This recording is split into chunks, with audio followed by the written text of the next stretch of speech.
Welcome to the next filter tutorial lesson. Here is my layout that I made with this lesson, and the charcoal filter was used on the background. Now I'm sure you may remember using charcoal all the way back from your elementary school days. I know that I've used it in my art classes before.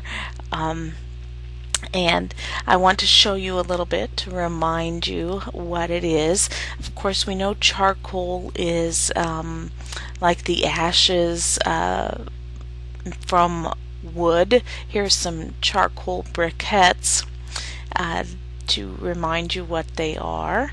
And down here you see they've made it into a powder, and here are the charcoal pencils that I'm referring to.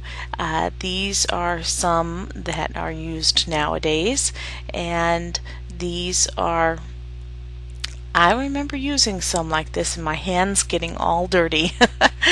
But basically they are pencils, but they're made of charcoal, and so when they come out they're like thicker and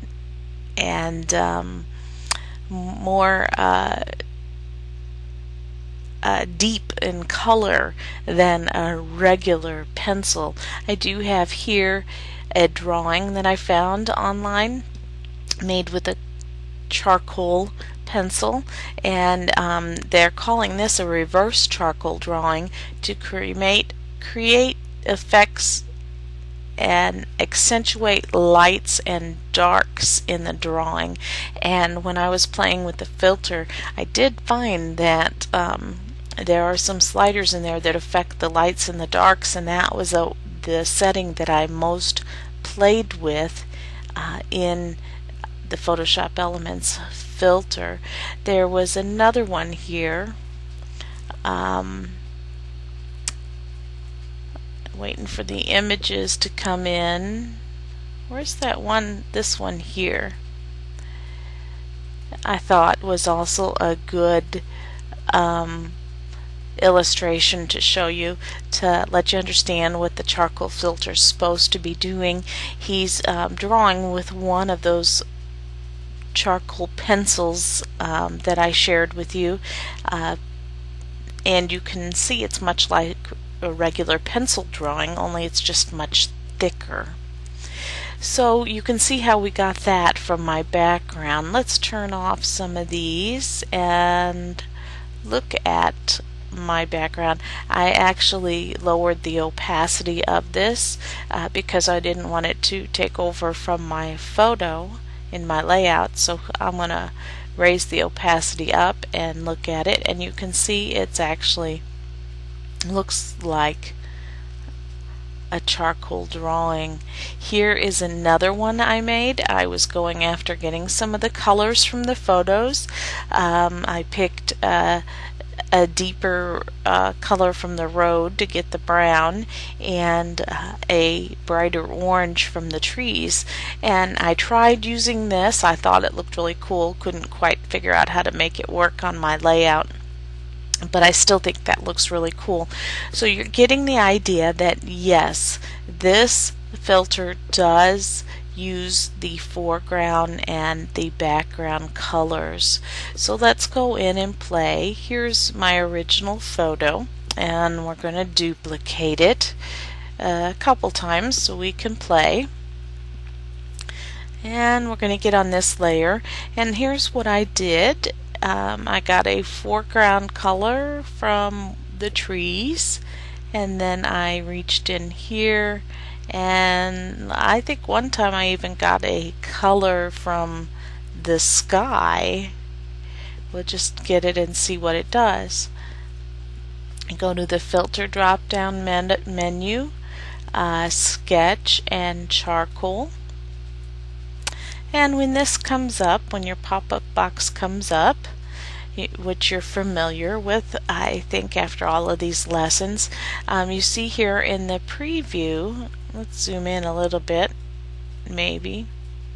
We're just going to look at a part of it since your screen is small for video purposes. You can see that it used the foreground color and the background color, and there's really only two colors in this results. So your foreground and your background color are very important. Now here is that lightness and light dark balance that I was talking about. If I bring this really down, you can see it's going to use less of the foreground color and more of the background color. Or I suppose if we had it inversed, it's using more of the lighter color of the two colors. So you can see it makes it about right in there where I had it is actually more of a pencil drawing than the other setting I had. If we go all the way up to the top end, you can see it's bringing in more of the dark colors. So it's just all a matter of what you are going for in your results, what you want.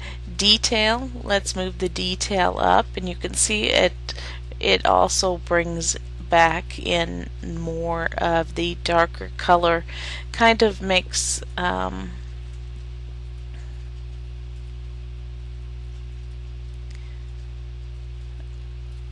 trying to describe what I'm seeing. Sometimes it's hard to put words to it. You just got to get in here and play. Charcoal thickness would be how thick those pencils are. You saw that there was a variety of thickness of pencils. So we could take this down and it, you know, once again makes it not so thick. I mean, it's pretty self-explanatory. So you would pick something that you like. I'm going to hit cancel and we're going to play a little bit. Let's say I took brown from the trees. Filter. Charcoal. Let's go look and see what we get. Whoa, that's really dark. That's like scary Halloween-y colors.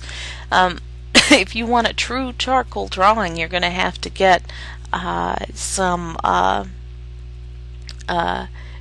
colors such as I want to let's make this not so dark. I'm going to switch these just to see what happens.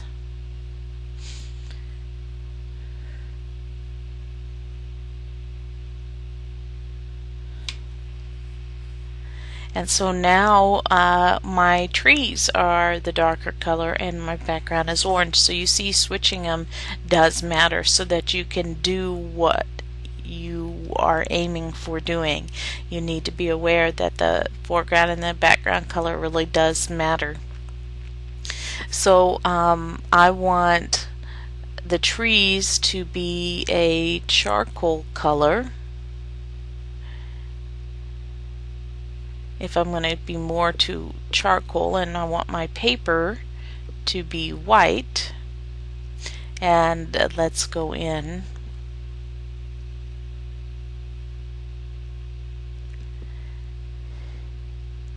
and you can see this looks just like those charcoal drawings that we saw.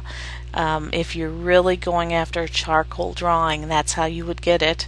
You would put your foreground color as a charcoal color and your background color as your paper color. And I really like this. Let's see, you know, I could bring back the lightness though, so there's less detail. It's a little bit too less. So I'm going to go in about right here and click OK. And then I'm going to ask you to remember that you can play with these things just as I had taken mine and lowered the opacity. Let's turn on this layer underneath and see what we get when we do. You can see how that really makes a difference on the photo. I found actually some pretty cool results going through here. That one makes it look painterly. Whoa, see, now that's guy cool. think guys would think that was a cool one. Ooh, that's cool. Let's go up here, multiply burn, um, and let's say lower the opacity, and now look at what we get. And so there's so much that you can do in here. Ah, looks like snow on the trees. Hue did not do well. Ooh, there's a different one. So it's sort of bringing in some of the color back from the original photo. So go in here and play and have fun trying to think of, don't just put it as a background like I did. Try to think of some unique way to use this. Maybe you might want to make this and then cut a frame out of it or something. So I am going to share with you my layout again as we close. And remember, I had lowered this opacity. We brought, whoops.